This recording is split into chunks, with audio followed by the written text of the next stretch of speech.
എല്ലാവർക്കും പൊളിറ്റിയുടെ ഇന്നത്തെ വീഡിയോയിലേക്ക് സ്വാഗതം. മുമ്പത്തെ വീഡിയോയിൽ എങ്ങനെ നമുക്കൊരു ഭരണഘടന ഉണ്ടായി, അതിലെ സേലിയൻ ഫീച്ചേഴ്സ് എന്തൊക്കെ എന്ന് നമ്മൾ പഠിച്ചു. ഒരു സർക്കാർ പ്രവർത്തിക്കാനുള്ള കുറേ നിയമങ്ങളും തത്വങ്ങളും മാർഗനിർദ്ദേശങ്ങളൊക്കെ അടങ്ങുന്നതാണ് ഒരു ഭരണഘടന എന്ന് നമുക്ക് മനസ്സിലായി. ഇനി നമുക്കിതിൻ്റെ ഉള്ളടക്കത്തിലേക്ക് പോകാം.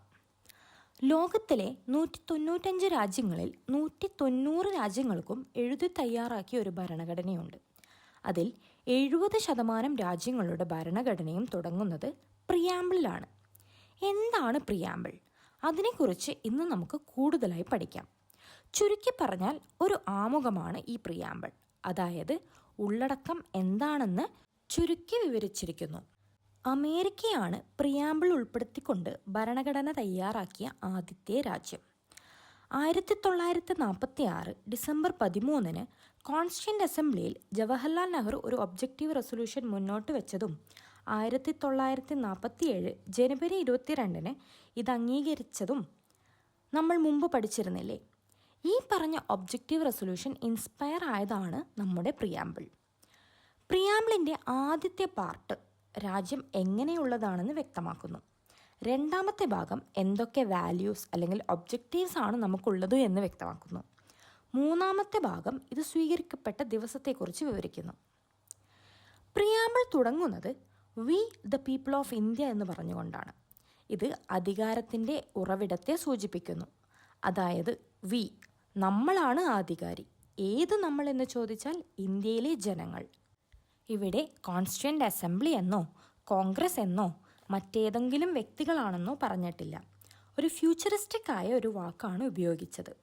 ഇന്നും നമ്മൾ വായിക്കുമ്പോൾ നമ്മളാണ്, ഇന്ത്യയിലെ ജനങ്ങളാണ് അധികാരത്തിൻ്റെ ഉറവിടം എന്ന് ആദ്യം തന്നെ ഉറപ്പിച്ചു പറയുന്നു. ഇതിനർത്ഥം ഒരൊറ്റ രാജ്യം, ഒരൊറ്റ ഭരണഘടന, ഒരൊറ്റ രാഷ്ട്രീയം എന്നതാണ്. ഒറ്റ രാഷ്ട്രീയ പാർട്ടി എന്നല്ല കേട്ടോ, തെറ്റിദ്ധരിക്കരുത്. ഇതിനുശേഷം വിശദീകരിക്കുന്നത് രാജ്യത്തിൻ്റെ സ്വഭാവത്തെക്കുറിച്ചാണ്. ആദ്യത്തെ വാക്ക് സോവറൈൻ എന്നാണ്. പരമാധികാരി എന്ന് അർത്ഥം വരുന്ന ലാറ്റിൻ വാക്ക് സ്യുറാനസിൽ നിന്നാണ് സോവറൈൻ എന്ന വാക്കിൻ്റെ ഉത്ഭവം. 2 തരം സോവറിനിറ്റി ഉണ്ട്: external sovereignty and internal sovereignty. External sovereignty എന്ന് വെച്ചാൽ ഒരു രാജ്യം മറ്റൊരു രാജ്യത്തിൻ്റെ അധികാരമോ ഇടപെടലോ ഒന്നുമില്ലാതെ സ്വയം അതിൻ്റെ കാര്യങ്ങൾ നടത്തിക്കൊണ്ടു പോകുന്നതിനെയാണ്. ഇൻറ്റേർണൽ സോവറിനിറ്റി എന്ന് വെച്ചാൽ രാജ്യാതിർത്തിക്കകത്തുള്ള ഓരോ വ്യക്തിയുടെയും അസോസിയേഷൻ്റെയും റിസോഴ്സിൻ്റെയും ഒക്കെ പരമാധികാരം രാജ്യത്തിന് ഉണ്ടാവുക എന്നാണ്. ഇന്ത്യക്ക് ഏത് സോവറിനിറ്റി ആണ് ഉള്ളത് എന്ന് ചോദിച്ചാൽ രണ്ടുമുണ്ട്. ഇൻറ്റേർണലുമുണ്ട്, എക്സ്റ്റേണലുമുണ്ട്. അതായത് ഇന്ത്യക്ക് മുകളിൽ വേറൊരു അധികാരിയുമില്ല. ഇന്ത്യക്ക് അതിൻ്റെ കാര്യങ്ങൾ സ്വതന്ത്രത്തോടെ സ്വയം തീരുമാനിക്കാവുന്നതാണ്. ഇന്ത്യ ഒരു ആശ്രിത രാജ്യമോ വേറൊരു രാജ്യത്തിൻ്റെ ആധിപത്യ രാജ്യമോ അല്ല, സ്വതന്ത്രമായ ഒരു രാജ്യമാണ്. ഈ കാര്യങ്ങളൊക്കെ വ്യക്തമാക്കുന്നതാണ് സോവറൈൻ എന്ന പ്രിയാമ്പിളിലെ പദം. ഇവിടെ ഒരു സംശയം വരാം. സോവറൈൻ സ്റ്റേറ്റ് ആവുമ്പോൾ ഇന്ത്യക്ക് വേറൊരു രാജ്യം പിടിച്ചടക്കാനോ സ്വന്തം രാജ്യത്തിൻ്റെ ഭാഗം വിട്ടുകൊടുക്കാനും സാധിക്കുമോ എന്ന്. സാധിക്കും. അതിനും കൂടിയുള്ളതാണ് ഈ പരമാധികാരം. പിന്നെയുള്ള സംശയം, പല ലോക സംഘടനകളിൽ മെമ്പർഷിപ്പ് എടുക്കുമ്പോൾ നമ്മുടെ സോവറിനിറ്റി നമ്മൾ കോംപ്രമൈസ് ചെയ്യുന്നുണ്ടോ എന്നാണ്. ഉദാഹരണമായി പറഞ്ഞാൽ 1945 യുണൈറ്റഡ് നേഷൻസ് ഓർഗനൈസേഷനിൽ നമ്മൾ അംഗത്വം എടുത്തു. 1949 കോമൺവെൽത്ത് ഓഫ് നേഷൻസിൽ അംഗത്വം തുടരുന്നുവെന്ന് പ്രഖ്യാപിച്ചു. അതിൻ്റെ ഹെഡ് ബ്രിട്ടീഷ് ക്രൗൺ ആയിരിക്കുമല്ലോ. എന്നിട്ടും അംഗത്വം തുടരുമെന്ന് പറയുമ്പോൾ ഒരു സംശയം വരുന്നില്ലേ? പക്ഷേ ഇതിലുള്ള അംഗത്വം നമ്മൾ ഇഷ്ടപ്രകാരം തീരുമാനിച്ചെടുത്തതാണ്. വേണ്ടെങ്കിൽ ഏത് നിമിഷവും അംഗത്വം നിഷേധിക്കാനുള്ള അവകാശവും നമുക്ക് തന്നെ ഉണ്ട്. പോരാത്തതിന് ഈ ഓർഗനൈസേഷൻ എടുക്കുന്ന തീരുമാനങ്ങളൊക്കെ നിർബന്ധമായും പാലിക്കണം എന്നില്ല. അത് തീരുമാനിക്കാനുള്ള സ്വാതന്ത്ര്യവും ഇന്ത്യക്കുണ്ട്. ഇനി അടുത്ത വാക്ക് നോക്കാം, സോഷ്യലിസ്റ്റ്. ഇത് 1950 നിലവിൽ വന്ന ഭരണഘടനയിൽ ഉണ്ടായിരുന്നില്ല.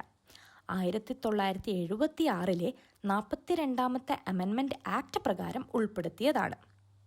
ഇക്കണോമിക് സിസ്റ്റത്തിൽ 2 രീതിയാണുള്ളത്. ഒന്നുകിൽ ക്യാപിറ്റലിസ്റ്റ് ഇക്കോണമി, മുതലാളിത്ത സമ്പദ് വ്യവസ്ഥ. അമേരിക്കയൊക്കെ പോലെ പ്രൈവറ്റ് ഓണേഴ്സ് ആയിരിക്കും വ്യവസായവും വ്യാപാരവും കൺട്രോൾ ചെയ്യുക. ഇതിൽ എന്ത് ഉൽപ്പാദിപ്പിക്കണം, എത്ര ഉൽപ്പാദിപ്പിക്കണം എന്നൊക്കെ തീരുമാനിക്കുന്നത് വ്യക്തികളോ കമ്പനിയോ ഒക്കെയാണ്. ഓരോ വ്യക്തിയാണല്ലോ കമ്പനി ഭരിക്കുന്നത്. കൂടാതെ ഇത് എത്ര പേർക്ക് എത്ര രൂപയ്ക്ക് വിൽക്കണം എന്നുകൂടി അവർ തന്നെ തീരുമാനിക്കുന്നു. ഇതിനർത്ഥം സർക്കാരിന് ഇതിലൊരു പങ്കും തീരെയേ ഇല്ല എന്ന് പറയുന്ന പോലെയാണ്. മാർക്കറ്റ് ഡിമാൻഡ് അനുസരിച്ചാണ് ഇവർ പ്രൊഡ്യൂസ് ചെയ്യുന്നതും വില നിശ്ചയിക്കുന്നതും. അതുകൊണ്ട് ഇതിനെ മാർക്കറ്റ് ഡ്രിവൺ ഇക്കോണമി എന്നുകൂടി പറയുന്നു. മാർക്കറ്റിൽ ഭൂരിപക്ഷത്തിൻ്റെ ഡിമാൻഡ് അനുസരിച്ചായിരിക്കും പ്രൊഡക്ഷൻ. ന്യൂനപക്ഷത്തിൻ്റെ ഡിമാൻഡിൻ്റെ വില ഉണ്ടാവില്ല. ഉണ്ടായാൽ തന്നെ ഷോർട്ട് സപ്ലൈ കാരണം വലിയ വില നൽകേണ്ടി വരും. ഇതിനാലാണ് സർക്കാർ പ്രൊഡക്ഷനും ഡിസ്ട്രിബ്യൂഷനും സ്വയം നിയന്ത്രിക്കുന്ന രീതി വരുന്നത്. അതാണ് സോഷ്യലിസ്റ്റ് ഇക്കോണമി. ഇതിൽ എന്ത്, എത്ര ഉൽപ്പാദിപ്പിക്കണം, എത്ര വില നിശ്ചയിക്കണമെന്ന് സർക്കാർ തീരുമാനിക്കും. അവർ രാജ്യത്തിൻ്റെ ജനങ്ങളുടെ ആവശ്യാനുസൃതം ഉൽപ്പാദനത്തിൻ്റെ ടാർഗറ്റ് തീരുമാനിക്കും. കൂടാതെ ലാഭവിഹിതം എല്ലാവർക്കും ഒരുപോലെ വീതിച്ച് നൽകുകയും ചെയ്യുന്നു. പക്ഷേ ഇതിലുള്ളൊരു മിസ്റ്റേക്ക് എന്തെന്ന് വെച്ചാൽ, കുറച്ചു പേർ നിയന്ത്രിക്കുന്ന സർക്കാരിനെ എങ്ങനെയാണ് ഏത്, എത്ര വേണം എന്ന് പെർഫെക്റ്റായി ഡിസൈഡ് ചെയ്യാൻ സാധിക്കും എന്നതാണ്. ക്യാപിറ്റലിസ്റ്റ് ഇക്കോണമിയും സോഷ്യലിസ്റ്റ് ഇക്കോണമിയും നമ്മൾ മനസ്സിലാക്കി. ഈ സോഷ്യലിസ്റ്റ് ഇക്കോണമിയും രണ്ട് തരമുണ്ട്: മാർക്സിസ്റ്റ് രീതിയും ഗാന്ധിയൻ സോഷ്യലിസവും. ഗാന്ധിയൻ സോഷ്യലിസം മാർക്സിസ്റ്റ് സോഷ്യലിസത്തിൽ നിന്ന് വളരെ വ്യത്യസ്തമാണ്. സാമ്പത്തികമായും രാഷ്ട്രീയമായും സ്വയം പര്യാപ്തതയുള്ള ജനങ്ങൾക്ക് പരമാധികാരമുള്ള ഗ്രാമങ്ങളാണ് ഗാന്ധിജി സ്വപ്നം കണ്ട സോഷ്യലിസം. ഇവിടെയുള്ള എല്ലാ റിസോഴ്സസും ജോയിൻ്റ് ഓണർഷിപ്പായിരിക്കും. എല്ലാവരും കഴിവനുസരിച്ച് തൊഴിൽ ചെയ്യുകയും വേണം. ഇന്ത്യ കംപ്ലീറ്റ്ലി, അതായത് പൂർണ്ണമായൊരു ക്യാപിറ്റലിസ്റ്റ് എക്കോണമിയുമല്ല, പൂർണ്ണമായൊരു സോഷ്യലിസ്റ്റ് ഇക്കോണമിയുമല്ല, ഒരു മിക്സ്ഡ് ഇക്കോണമിയാണ്. രണ്ടിൻ്റെയും ഒരു മിശ്രിതം. ഇവിടെ പ്രൈവറ്റ് സെക്ടറുമുണ്ട്, പബ്ലിക് സെക്ടറുമുണ്ട്. പ്രൈവറ്റ് സെക്ടറിൽ ഓരോ വ്യക്തിക്കാണ് അധികാരം. പബ്ലിക് സെക്ടറിൽ സർക്കാരിനാണ് അധികാരം. നമ്മുടെ സോഷ്യലിസം ഗാന്ധിയനാണോ മാർക്സിസ്റ്റ് ആണോ എന്നൊരു സംശയമില്ലേ? ഇതിനുത്തരം 1983 DS നഗര വേഴ്സസ് യൂണിയൻ ഓഫ് ഇന്ത്യ കേസിലെ ജഡ്ജ്മെൻറ്റിൽ പറയുന്നുണ്ട്. ഇന്ത്യൻ സോഷ്യലിസം രണ്ടിൻ്റെയും മിശ്രിതമാണ്. എന്നാലും ഗാന്ധിയൻ സോഷ്യലിസത്തിലേക്ക് കുറച്ചുകൂടി ചാഞ്ഞിരിക്കുന്നു എന്ന്. മറ്റ് രാജ്യത്തിൽ നിന്ന് വ്യത്യസ്തമായതിനാൽ ഇന്ത്യൻ സോഷ്യലിസത്തിനെ ഡെമോക്രാറ്റിക് സോഷ്യലിസ്റ്റ് എന്ന് പറയപ്പെടുന്നു. ഇതിൻ്റെ ലക്ഷ്യം ദാരിദ്ര്യമില്ലാതാക്കുക, അജ്ഞത, രോഗം, അവസരങ്ങളുടെ അസമത്വം എന്നിവ അവസാനിപ്പിക്കാനുമാണ്. അടുത്ത വാക്കാണ് സെക്യുലർ. ഇതും 1976 42ാമത്തെ അമെൻമെൻറ്റ് ആക്ട് പ്രകാരം തന്നെയാണ് ഉൾപ്പെടുത്തിയത്. നമ്മുടെ അയൽരാജ്യമായ പാകിസ്ഥാനിലും അഫ്ഗാനിസ്ഥാനിലും ബംഗ്ലാദേശിലും സ്റ്റേറ്റ് റിലീജിയൻ ഇസ്ലാമാണ്. എന്നാൽ ശ്രീലങ്കയും ഭൂട്ടാനും ബുദ്ധിസ്റ്റ് രാഷ്ട്രങ്ങളാണ്. 2007 വരെ നേപ്പാൾ ഒരു ഹിന്ദു രാഷ്ട്രമായിരുന്നു. എന്നാൽ ഇപ്പോൾ അവർക്ക് ഒരു സ്റ്റേറ്റ് റിലീജിയൻ ഇല്ല. ഇന്ത്യക്കും അങ്ങനെ ഒരു സ്റ്റേറ്റ് റിലീജിയൻ ഇല്ല. എല്ലാ മതങ്ങളും ഒരുപോലെ ഫോളോ ചെയ്യാനുള്ള സ്വാതന്ത്ര്യം ഭരണഘടന നൽകുന്നുണ്ട്. അതായത് സർക്കാർ ഏത് മതമായാലും ഒരുപോലെ അവസരങ്ങൾ നൽകണം എന്നത്. 3 തരത്തിലുള്ള രാഷ്ട്രമാണ് ഉള്ളത്: എയ്ത്തിസ്റ്റിക്, നിരീശ്വര രാഷ്ട്രം, തിയോക്രാറ്റിക്, ദിവ്യാധിപത്യ രാഷ്ട്രം, സെക്യുലർ, മതേതര രാഷ്ട്രം. തിയോക്രാറ്റിക്കിന് ഉദാഹരണമാണ് ആദ്യം നമ്മൾ പറഞ്ഞ ശ്രീലങ്കയും അഫ്ഗാനിസ്ഥാനും ഒക്കെ. സെക്യുലർ സ്റ്റേറ്റിന് ഉദാഹരണമാണ് ഇന്ത്യയും നേപ്പാളും ഒക്കെ. എയ്ത്തിസ്റ്റിക് സ്റ്റേറ്റിന് ഉദാഹരണമാണ് നോർത്ത് കൊറിയ. അവിടെ ഒരു മതാചാരവും അനുവദിക്കില്ല. സെക്യുലറിസത്തിൽ തന്നെ പോസിറ്റീവ് സെക്യുലറിസവും നെഗറ്റീവ് സെക്യുലറിസവും ഉണ്ട്. പോസിറ്റീവിൽ എല്ലാ മതങ്ങളും ഒരുപോലെ അംഗീകരിക്കപ്പെടുന്നു, ബഹുമാനിക്കപ്പെടുന്നു. എന്നാൽ നെഗറ്റീവിൽ ഒരു മതത്തെയും അംഗീകരിക്കപ്പെടില്ല. നമ്മൾ ഫോളോ ചെയ്യുന്നത് പോസിറ്റീവ് സെക്യുലറിസമാണ്. സോഷ്യലിസ്റ്റ്, സെക്യുലർ എന്നീ വാക്യങ്ങൾ പ്രിയാമ്പിളിൽ ചേർക്കേണ്ട ആവശ്യം എന്താണെന്ന് നോക്കാം. Part 4 directive principles of state പോളിസിയിൽ സോഷ്യലിസ്റ്റ് നേച്ചറാണ് കൂടുതലും ഉള്ളത്. അതുപോലെ പാർട്ട് 3 ഫണ്ടമെൻ്റൽ റൈറ്റിൽ ആർട്ടിക്കിൾ 25 മുതൽ 28 വരെ സെക്യുലർ നേച്ചറാണ് പ്രൊവൈഡ് ചെയ്യുന്നത്. അതിനാലാണ് പ്രിയാമ്പിളിൽ ഈ 2 വാക്യങ്ങൾ ഉൾപ്പെടുത്തിയിട്ടുള്ളത്. അടുത്ത വാക്കാണ് ഡെമോക്രാറ്റിക്. ജനങ്ങൾ എന്നർത്ഥം വരുന്ന ഗ്രീക്ക് പദം ഡെമോസിൽ നിന്നും ഭരണം എന്ന അർത്ഥം വരുന്ന ഗ്രീക്ക് പദം ക്രേഷ്യയിൽ നിന്നുമാണ് ഡെമോക്രാറ്റിക് എന്ന പദം വന്നത്. ജനങ്ങളുടെ ഭരണം എന്ന് അർത്ഥം വരുന്നു. ഡെമോക്രസിയും 2 തരമുണ്ട്, ഡയറക്റ്റും ഇൻഡയറക്റ്റും. ഡയറക്റ്റ് ഡെമോക്രസിയിൽ പോളിസി ഉണ്ടാക്കുന്നതിൽ ജനങ്ങൾ നേരിട്ട് പങ്കെടുക്കുന്നു. ചെറിയ രാജ്യങ്ങൾക്ക് ഇത് എളുപ്പം ഫോളോ ചെയ്യാൻ സാധിക്കും. ഉദാഹരണത്തിന് സ്വിറ്റ്സർലാൻഡ്. ഇൻഡയറക്റ്റ് ഡെമോക്രസിയിൽ ജനങ്ങൾ അവരുടെ പ്രതിനിധിയെ തിരഞ്ഞെടുക്കും. ആ പ്രതിനിധി പോളിസി ഉണ്ടാക്കാൻ വേണ്ടി പങ്കെടുക്കും. നമ്മുടെ വലിയ രാജ്യമായതുകൊണ്ട് ഡയറക്റ്റ് ഡെമോക്രസി പോസിബിൾ അല്ല, അഥവാ പോസിബിൾ ആക്കിയാൽ തന്നെ വളരെ ബുദ്ധിമുട്ടുള്ളതാണ്. അതിനാലാണ് ഇൻഡയറക്റ്റ് ഡെമോക്രസി നമ്മൾ ഫോളോ ചെയ്യുന്നത്. ഇവിടെ ഗവൺമെൻറ് എങ്ങനെയുള്ളതാവണമെന്ന് ജനങ്ങളുടെ ആഗ്രഹപ്രകാരം തന്നെയാണ് നടക്കുന്നത്. ഇത് ഉറപ്പുവരുത്താനാണ് universal adult franchise, rule of law അതായത് നിയമവാഴ്ച, സ്വതന്ത്രമായ ജുഡീഷ്യറി, ഓൾ ഇന്ത്യ സർവീസ് പോലെയുള്ള പോസ്റ്റുകളിലൊക്കെ വിവേചനമില്ലായ്മ തുടങ്ങിയവ. അടുത്തതാണ് റിപ്പബ്ലിക്. ഓരോ രാജ്യത്തിനും ഒരു രാഷ്ട്രത്തലവനുണ്ടാകും. പാരമ്പര്യമായി രാഷ്ട്രത്തലവൻ കൈമാറി വരുന്നതിനെ മൊണാർക്കി എന്നും ജനങ്ങൾ തിരഞ്ഞെടുത്തു വരുന്നവരെ റിപ്പബ്ലിക് എന്നും പറയുന്നു. ഇവിടെ ഒരു പ്രിവിലേജും ഒരു വിഭാഗത്തിനും ഉണ്ടായിരിക്കുന്നതല്ല. ബ്രിട്ടനാണ് മൊണാർക്കിക്ക് ഒരു ഉദാഹരണം. രാജാവിൻ്റെ മക്കൾ രാജാവോ രാജ്ഞിയോ ആയി വരും. റിപ്പബ്ലിക്കിൽ എല്ലായ്പ്പോഴും രാഷ്ട്രത്തലവനെ ഒരു നിശ്ചിത കാലയളവിലേക്ക് തിരഞ്ഞെടുക്കുകയാണ് ചെയ്യുക. ഒന്നുകിൽ ഡയറക്റ്റ് ഇലക്ഷൻ ആയിരിക്കും, അല്ലെങ്കിൽ ഇൻഡയറക്റ്റ് ഇലക്ഷൻ ആയിരിക്കും. നമ്മുടെ ഇന്ത്യയിൽ ഒരു ഇൻഡയറക്റ്റായി ഇലക്ട് ചെയ്ത ഹെഡാണ് ഉണ്ടാവുക. ആ രാഷ്ട്രത്തലവനെ നമ്മൾ പ്രസിഡന്റ് എന്ന് വിളിക്കുന്നു. രാഷ്ട്രത്തിൻ്റെ നേച്ചർ എങ്ങനെയുള്ളതാണെന്ന് നമ്മൾ പഠിച്ചു. ഇനി നമുക്ക് വാല്യൂസ് നോക്കാം. ആദ്യത്തേതാണ് ജസ്റ്റിസ്, നീതി. നീതി ലഭിക്കാത്തപ്പോഴാണ് പല പ്രശ്നങ്ങളും ഉണ്ടാവുന്നത്. അതുകൊണ്ട് ഭരണഘടന ഉണ്ടാക്കിയവർ പ്രിയാമ്പിളിൽ തന്നെ നീതി ഉറപ്പുവരുത്താൻ വേണ്ടി ശ്രമിച്ചിരുന്നു. സാമൂഹികവും സാമ്പത്തികവും രാഷ്ട്രീയവുമായ നീതി ഇതിൽ ഉൾപ്പെടുന്നു.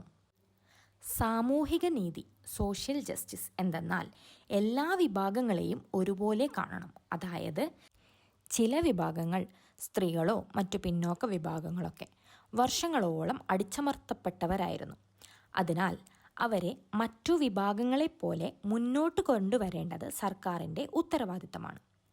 സാമ്പത്തിക നീതി എന്തെന്നാൽ സർക്കാർ ഒരിക്കലും പണക്കാരനെയോ പാവപ്പെട്ടവനെയും പണത്തിൻ്റെ അധികാരത്തിൽ വെച്ച് വേർതിരിച്ച് കാണാൻ പാടില്ല. അതായത് പണക്കാരന് കൂടുതൽ അംഗീകാരം എന്നൊക്കെ. സാമൂഹിക നീതിയും സാമ്പത്തിക നീതിയും കൂടി പറയുന്നതാണ് ഡിസ്ട്രിബ്യൂട്ടീവ് ജസ്റ്റിസ്. പൊളിറ്റിക്കൽ ജസ്റ്റിസ് അഥവാ രാഷ്ട്രീയ നീതി എന്തെന്നാൽ രാഷ്ട്രീയ പ്രക്രിയയിൽ പങ്കെടുക്കാൻ തുല്യവും സ്വതന്ത്രവും ന്യായവുമായ അവസരങ്ങൾ നൽകുക എന്നാണ്.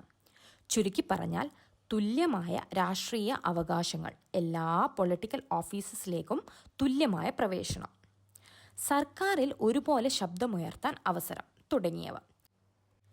ഇതൊക്കെയും സോഷ്യൽ ജസ്റ്റിസ് ആയാലും ഇക്കണോമിക് ജസ്റ്റിസ് ആയാലും പൊളിറ്റിക്കൽ ജസ്റ്റിസ് ആയാലും 1917 റഷ്യൻ റവല്യൂഷനിൽ നിന്ന് ഉൾക്കൊണ്ടതാണ്. ഇത് മൂന്നും ഫണ്ടമെൻ്റൽ റൈറ്റ്സിലൂടെയും ഡയറക്റ്റീവ് പ്രിൻസിപ്പിൾസ് ഓഫ് സ്റ്റേറ്റ് പോളിസിയിലൂടെയും ഭരണഘടന നമുക്ക് നൽകുന്നു. അടുത്തതാണ് ലിബർട്ടി. 1789-99 ഫ്രഞ്ച് റവല്യൂഷനിൽ നിന്ന് ഉൾക്കൊണ്ടതാണ് ലിബർട്ടി. കൂടാതെ ഇക്വാലിറ്റിയും ഫ്രട്ടേണിറ്റിയും കൂടി ഫ്രഞ്ച് റവല്യൂഷനിൽ നിന്ന് ഉൾക്കൊണ്ടിട്ടുണ്ട്. ജീൻ റോസ പറഞ്ഞിട്ടുണ്ട്, മനുഷ്യൻ സ്വതന്ത്രനായാണ് ജനിക്കുന്നത്, എന്നാൽ എല്ലായിടത്തും അവർ ചങ്ങലയാൽ ബന്ധിക്കപ്പെട്ടിരിക്കുന്നു. റൂസോയുടെ ഈ ഐഡിയ ആണ് ഫ്രഞ്ച് റവല്യൂഷൻ്റെ അടിത്തറ. ഇതാണ് നമ്മുടെ ഭരണഘടനാ നിർമ്മാതാക്കളായ അംബേദ്കറൊക്കെ ഇൻസ്പയർ ചെയ്തത്. ലിബർട്ടി എന്നാൽ സ്വാതന്ത്ര്യം എന്നാണ്. ഫ്രീഡം എന്ന് പറഞ്ഞാലും സ്വാതന്ത്ര്യമാണ്.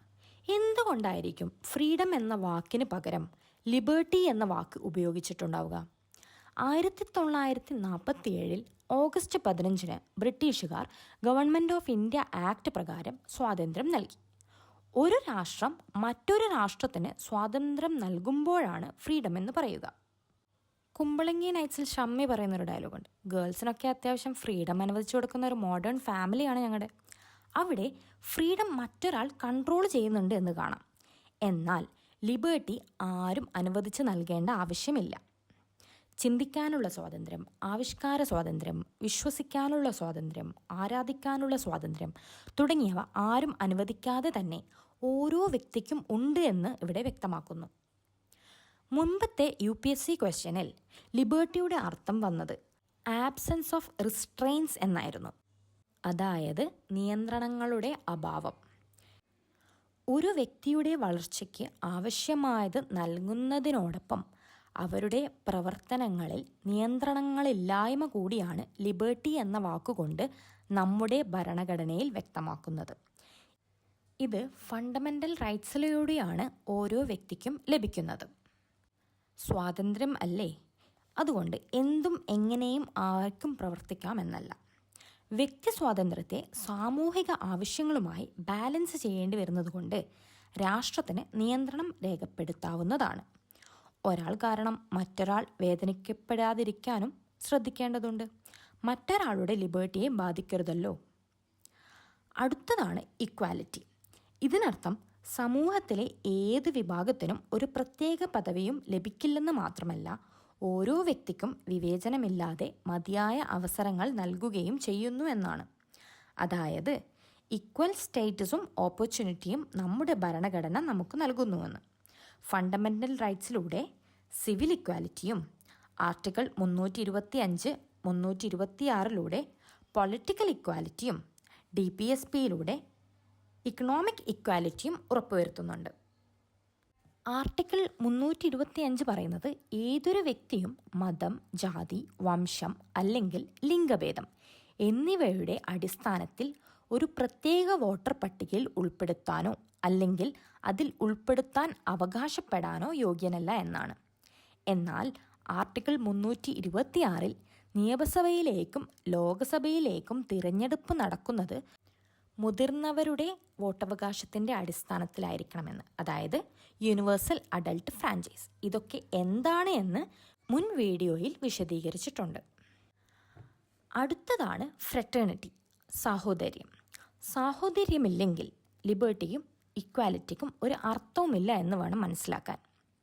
ഏക പൗരത്വ സമ്പ്രദായത്തിലൂടെ സാഹോദര്യത്തിൻ്റെ വികാരം ഭരണഘടന നമുക്ക് മനസ്സിലാക്കി തരുന്നു. ആർട്ടിക്കിൾ 51A ഫണ്ടമെൻ്റൽ ഡ്യൂട്ടീസിൽ ഐക്യവും സാഹോദര്യവും പ്രോത്സാഹിപ്പിക്കേണ്ടത് ഓരോ പൗരൻ്റെയും കടമയാണ് എന്ന് പറയുന്നു. ഫ്രെറ്റേണിറ്റിയിൽ 2 കാര്യങ്ങളാണ് ഉറപ്പുവരുത്തുന്നത്. ഒന്ന്, ഓരോ വ്യക്തിയുടെയും ഡിഗ്നിറ്റി, കൂടാതെ രാജ്യത്തിൻ്റെ ഐക്യവും സമഗ്രതയും. ഇൻറ്റഗ്രിറ്റി എന്ന വാക്ക് 1976 42ാമത്തെ അമെൻമെൻറ്റ് ആക്ട് പ്രകാരമാണ് ഉൾപ്പെടുത്തിയത്. ഇനി ഇതിൻ്റെ അവസാന ഭാഗമാണ്. 1949 നവംബർ 26 ഇത് നമ്മൾ നമ്മുടെ കോൺസ്റ്റിറ്റ്യൂവൻ്റ് അസംബ്ലിയിൽ വെച്ച് സ്വീകരിച്ചിരിക്കുന്നു എന്നും ഈ ഭരണഘടന നമ്മൾ നമുക്ക് തന്നെ നൽകുന്നു എന്നും പറഞ്ഞ് ഇത് അവസാനിപ്പിക്കുന്നു. പക്ഷേ ഭരണഘടന നിലവിൽ വന്നത് 1950 ജനുവരി 26 എന്ന് കൂടി മാറിപ്പോവാതെ ഓർത്തുവെക്കണം. പ്രിയാമ്പിൾ ഭരണഘടനയുടെ പാർട്ട് ആണോ അല്ലയോ എന്ന ചോദ്യം പലപ്പോഴും ഉയർന്നു വന്നിട്ടുണ്ട്. ഏറ്റവും അവസാനമാണല്ലോ അത് ഉൾപ്പെടുത്തിയത്. 1950 AKG versus state of Madras കേസിൽ പ്രിയാമ്പിൾ ഭരണഘടനയുടെ ഭാഗമല്ല എന്നായിരുന്നു പറഞ്ഞത്. 1960 ബേറുബാരി കേസിലും ഇതുതന്നെ ആവർത്തിച്ചു. പ്രിയാമ്പിൾ ഭരണഘടനാ നിർമ്മാതാക്കളുടെ ഐഡിയ എന്തായിരുന്നു എന്ന് കാണിക്കുന്നതാണ് എന്നുകൂടി പറഞ്ഞു. 1973 കേശവാനന്ദ ഭാരതി കേസിൽ സുപ്രീം കോടതി മുമ്പത്തെ ജഡ്ജ്മെൻറ്റ് പൂർണ്ണമായും തെറ്റാണെന്ന് കാണിച്ചുകൊണ്ട് കോൺസ്റ്റിറ്റ്യൂഷൻ്റെ ഒരു പാർട്ടാണ് പ്രിയാമ്പിൾ എന്ന് പറഞ്ഞു. കൂടാതെ ഭരണഘടനയുടെ പർപ്പസ് എന്താണെന്ന് പ്രിയാമ്പിൾ വ്യാഖ്യാനിക്കുന്നു എന്നുകൂടി പറഞ്ഞു. 1995 LIC ഓഫ് ഇന്ത്യ കേസിൽ സുപ്രീം കോടതി പറഞ്ഞത് പ്രിയാമ്പിൾ ഭരണഘടനയുടെ അവിഭാജ്യ ഭാഗമാണെന്നാണ്. പക്ഷേ നിയമം ഉണ്ടാക്കാനും നിയമം ഉണ്ടാക്കുന്നതിനെ തടയാനും പ്രിയാമ്പിൾ ഉപയോഗിക്കാൻ പാടുള്ളതല്ല. പ്രിയാമ്പിൾ ഒറ്റയ്ക്ക് നടപ്പിലാക്കാൻ കഴിയാത്തതും ന്യായീകരിക്കാൻ ആവാത്തതുമാണ്. ഇതിനെ സപ്പോർട്ട് ചെയ്യാൻ ഭരണഘടനയുടെ ബാക്കിയുള്ള ആർട്ടിക്കിൾസിൻ്റെ സഹായം ആവശ്യമാണ്. അടുത്ത പ്രശ്നമായിരുന്നു പ്രിയാമ്പിളിൽ മാറ്റം വരുത്താൻ പറ്റുമോ എന്നത്. 1973 കേശവാനന്ദ ഭാരതി കേസിൽ പറഞ്ഞത് അമെൻഡ് ചെയ്യാൻ സാധിക്കും. പക്ഷേ ചില അടിസ്ഥാനപരമായ സവിശേഷതകൾക്കൊന്നും മാറ്റം വരാൻ പാടില്ല എന്നാണ്. അതായത് ഭരണഘടനയുടെ അടിസ്ഥാന ഘടനയ്ക്ക് ആർട്ടിക്കിൾ 368 ഉപയോഗിച്ച് മാറ്റം വരുത്താൻ പാടില്ല എന്ന്, അതായത് സാധിക്കില്ല എന്ന്. എന്നാൽ ഈ അടിസ്ഥാനപരമായ ഘടന, അതായത് ബേസിക് സ്ട്രക്ചർ എന്താണെന്ന് ഭരണഘടനയിൽ വ്യക്തമാക്കുന്നില്ല. പക്ഷേ പല സുപ്രീം കോടതി വിധികളിലായിട്ട് വിശദീകരിക്കുന്നുമുണ്ട്. ആകെ ഒറ്റത്തവണ മാത്രമേ പ്രിയാമ്പിൾ അമെൻഡ് ചെയ്തിട്ടുള്ളൂ. സോഷ്യലിസ്റ്റ്, സെക്യുലർ, ഇൻറ്റഗ്രിറ്റി എന്നീ പദങ്ങൾ ഉൾപ്പെടുത്തിക്കൊണ്ട് 1976 42ാമത്തെ അമെൻമെൻ്റ് ആയിരുന്നു അത്. ബേസിക് സ്ട്രക്ചറിന് മാറ്റം വരുത്താത്തത് കൊണ്ട് ഈ അമെൻമെൻറ്റ് വാലിഡാണ്. പ്രിയാമ്പിളിൽ പറഞ്ഞ കാര്യങ്ങൾ എല്ലാവർക്കും മനസ്സിലായെന്ന് വിശ്വസിക്കുന്നു. നിങ്ങൾക്ക് ഈ വീഡിയോ ഇഷ്ടപ്പെട്ടാൽ ലൈക്ക് ചെയ്യാനും ഷെയർ ചെയ്യാനും സബ്സ്ക്രൈബ് ചെയ്യാനും മറക്കരുത്. വിട്ടുപോയ വല്ലതുമുണ്ടെങ്കിൽ കമൻറ്റിലൂടെ രേഖപ്പെടുത്തി അറിയിക്കാനും മറക്കരുത്. നന്ദി, നമസ്കാരം.